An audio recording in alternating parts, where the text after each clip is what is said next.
Agora notícias atualizadas de hoje, com os melhores comentaristas e setoristas do Corinthians. Bom, rapaziada, Memphis Depay está fora do jogo importantíssimo, hein? Contra o América de Cali, na Colômbia, nesta terça-feira, 9h30 da noite, pela segunda rodada da fase de grupos da Sula, né? Depois de perder na estreia em casa contra o Huracan, o Corinthians vai até a Colômbia e precisa vencer. Não dá nem para falar de outro resultado, uma não vitória, não vou nem dizer uma derrota, não vou dizer que praticamente elimina o Corinthians da fase de grupos, mas deixa o Timão numa situação bem complicada, porque o próprio América de Cali já venceu o primeiro jogo contra o Racing do Uruguai, fora de casa, tá? Vai jogar pela primeira vez sob seus domínios e se vencer mais uma vez, desta vez o Corinthians, vai a 6 pontos e aí o Corinthians fica com 0 para tirar nos últimos 4 jogos, né? Lembrando que apenas o primeiro vai direto para as oitavas. Aí, o Corinthians vai ter que fazer uma epopeia para daqui a pouco chegar em segundo, pegar um eliminado da Libertadores, disputar um playoff para quem sabe chegar nas oitavas. Aí a situação fica realmente muito complicada. Por isso que não dá para pensar em outra coisa. Só como é que você faz isso? Já tendo um derby para disputar no final de semana. E aí, estamos falando aqui, né? Eu tô batendo nessa tecla de um Corinthians protagonista no Brasileirão. O que é um Corinthians protagonista no Brasileirão? Não sei se o Corinthians vai ser campeão, não sei se vai ser líder, não sei se vai se manter no topo o tempo inteiro, mas a minha ideia para o Corinthians é disputar, é competir, é estar ali no bolo. Pode ser que seja líder em algum momento, pode ser que caia para terceiro, quarto, quinto, daqui a pouco volte para segundo, não sei. Eu imagino o Corinthians nas primeiras posições se focar, se der uma atenção ao Campeonato Brasileiro, que é sempre muito difícil, a gente sabe disso, até pelas outras situações, Copas e tudo mais. Então, o Corinthians conseguiu um empate na estreia com reservas, conseguiu vencer o Vasco da Gama no seu primeiro jogo em casa e vencendo muito bem, e agora tem o Palmeiras para encarar. O Corinthians só não é líder do Campeonato Brasileiro por conta do cartão vermelho que o árbitro Anderson Daronco aplicou a Ramon Dias. É isso mesmo. Porque o Internacional, que tem os mesmos 4 pontos, os mesmos gols marcados, os mesmos gols sofridos, o mesmo saldo de gols, tudo igual, a mesmíssima campanha, só é o líder porque o Corinthians tem um cartão vermelho a mais, que é o último critério depois de todos esses que eu citei para você. O Inter não tem um cartão vermelho, o Corinthians tem. Por isso que o Corinthians é o segundo colocado hoje. Claro que o campeonato está começando, a gente está falando de um critério aí, porque está todo mundo embolado, tem muitas equipes com 4 pontos, mas Inter e Corinthians têm a mesmíssima campanha. O Inter está à frente justamente por conta dessa expulsão do Ramon Dias. Então, claro que o jogo contra o Palmeiras já seria importante por se tratar de um derby. O Palmeiras está mordido, os últimos clássicos, né? O Palmeiras teve dificuldades, teve o jogo do segundo turno lá no ano passado da cabeça de porco, em que o Corinthians começa a sair da zona do rebaixamento, né, vencendo por 2-0. Tem as finais do Paulista, em que o Corinthians vence no Allianz Parque o primeiro jogo, no segundo jogo conquista o título daquela maneira, confusão, provocação, aquela coisa toda, não pode mais subir na bola, né? E aí, por conta de tudo isso também, a gente está vendo algumas preservações. São muitos desfalques para esse jogo contra o América de Cali. Falei do Memphis porque o Memphis tomou uma pisada, aliás, seu Daronco. Daronco. Tomou uma pisada no tornozelo direito, né? Ele postou foto, tá inchado pra caramba. E aí a comissão técnica, né, o departamento físico do Corinthians, decidiram preservar o Memphis. É derby, é jogo importante e ele tá realmente com dores.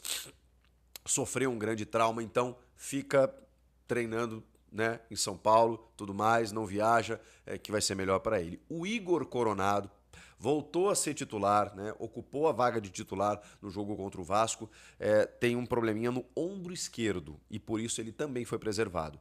É porque o Ramon sabe que vai precisar desses 2 jogadores no clássico contra o Palmeiras. Só que precisaria também contra o América de Cali. Mas se eles não estão 100%, não há nada o que contestar aqui, né? O grande problema é que esses 2, eles se somam a outros muitos desfalques que o Corinthians está tendo nesse momento. Alguns já conhecidos e outros de última hora. Esses 2, por exemplo, né, que o Corinthians talvez não esperasse. Agora, Hugo Souza, todo mundo sabe, né? Uma lesão muscular na coxa direita.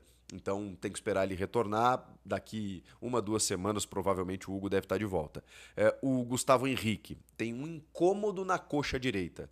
É o zagueiro que vinha sendo titular, já não fora nesse jogo contra o Vasco e segue de fora. Talvez ele retorne no clássico contra o Palmeiras ou o André Ramalho vai ficando, né? Já que aos pouquinhos ele também vai reconquistando a sua posição de titular. É um cara líder, é um cara, tecnicamente, a gente sabe a capacidade dele. Aqui contra o Vasco ele não foi lá tão exigido assim.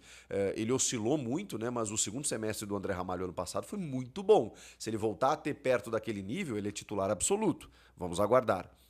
O Angileri ainda segue com uma lesão muscular na coxa esquerda e eu falei pra vocês que em algum momento ele iria estourar, porque não tem como. Ele ficou 9 meses sem jogar, chegou no Corinthians, jogou toda a reta final do Paulista, foi muito bem, mas uma hora ele ia sentir, e sentiu. Então tá sendo retirado de combate nesse momento, né? E é um baita desfalque. Embora o Biduzinho tenha feito um jogo muito bom diante do Vasco, né? Tenha dado assistência, teve até gol que foi anulado, enfim. O Bidu fez um jogo interessante, especialmente no aspecto ofensivo, né? Que é onde ele vai melhor. E o Rodrigo Garro, né, gente? Que vocês sabem, tem aquela tendinopatia patelar no joelho direito, tá tratando e vai demorar ainda um tempinho para retornar. Então, você tem aí 1, 2, 3, 4, 5, 6 desfalques, cara, e assim, todos titulares, tá? É que o Garro e o Coronado meio que se intercalam, né? E o Gustavo Henrique hoje perdeu a posição, teoricamente, pro André Ramalho, mas, cara, são potenciais titulares, dá pra gente colocar assim. Não tem como não impactar, né? O Corinthians vai ter que montar um outro sistema, porque quando não tá o Garro, jogava o Memphis recuado para jogar o Romero. Ou o Coronado, né, que voltou de lesão, para que o Memphis jogue no ataque. Agora ele não tem ninguém. Ele não tem o Garro, ele não tem o Coronado, ele não tem o Memphis. O que ele vai fazer ali? Provavelmente Thales Magno. Provavelmente jogando por dentro para jogar o Romero e o Yuri lá na frente. O Rian, que teve um probleminha no adutor do quadril esquerdo, que loucura, hein? Ele tá de volta, tá relacionado, juntamente com outras novidades. Foram 26 jogadores relacionados para essa viagem à Colômbia, entre eles o meia Dieguinho do Sub-20 e o Guinegão, que também já integrou a relação dos profissionais em algum momento, né? Os dois, inclusive, estão de fora do clássico contra o São Paulo pelo Brasileirão Sub-20, que será disputado nessa segunda-feira, porque já viajaram para a Colômbia. O Corinthians já está em solo colombiano para poder disputar essa partida de terça-feira contra o América de Cali. Jogo decisivo, acaba se tornando um jogo decisivo pelas pretensões à Sul-Americana, mas vejam só, um derby no final de semana e a possibilidade de manutenção da confiança e de um Corinthians protagonista no Campeonato Brasileiro. Vai todo mundo chegar. O Palmeiras, o Flamengo, essa galera toda vai chegar. Então, você precisa entender de que maneira o Corinthians pode disputar todas essas competições. Que loucura, hein, rapaziada? E aí, o que vocês estão achando de tudo isso? Dá para beliscar uma vitória na Colômbia? E os desfalques? Que time o Ramon deve escalar? Eu venho no próximo vídeo com essa provável escalação. Comenta aqui, inscreva-se no canal e eu volto na próxima. Tchau!